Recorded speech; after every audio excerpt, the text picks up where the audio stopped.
SMA tip 3 hastası Halil İbrahim Çoban'ın annesiyim. Malatya'nın tek SMA'lı hastası. Malatya Valiliği onaylı kampanya başlattık. Kampanyamız şu an %16'ya ulaştık. Yurt dışındaki İtvisma ilacı için mücadele ediyoruz. Maalesef çok pahalı bir ilaç olduğu için bunu biz kendimiz veya çevremizde karşılamamız imkansız. Onun için de Umut Kermesi düzenledik. Halil İbrahim'in Umut Kermesi'ni yapıyoruz şu an. Halil İbrahim sitesini olabildiğince herkese duyurmaya çalışıyoruz.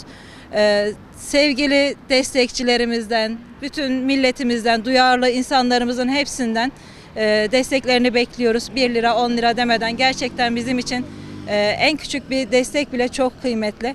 Bir paylaşım bile çok kıymetli. Halil İbrahim'in görselini başka yerlerde de paylaşarak sesimizi duyurursanız çok mutlu oluruz. Halil İbrahim yarınlarına umutla baksın istiyoruz.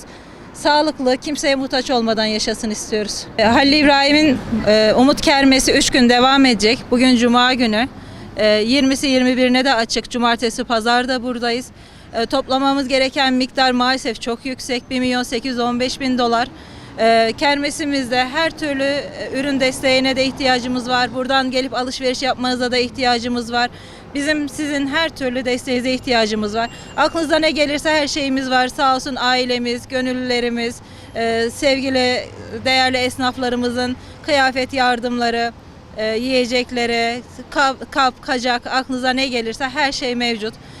El emekleri, teyzelerimizin, ablalarımızın el örgüleri var. Bunlara da halen ihtiyacımız var. Onları almanıza da ihtiyacımız var. Her türlü desteğinize ihtiyacımız var açıkçası. İnşallah hepinizden duyarlı olacağınızı düşünüyorum. Halil İbrahim'e umut olursanız çok mutlu oluruz.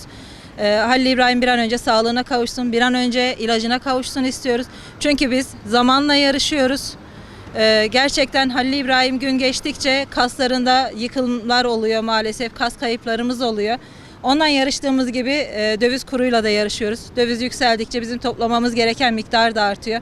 O yüzden bizim bir an önce birlik olup hep beraber Halil İbrahim sağlığına kavuşturmaya ihtiyacımız var. Çek sen çek. Şeyi falan, kumaş falan çok güzel. Dur bekle.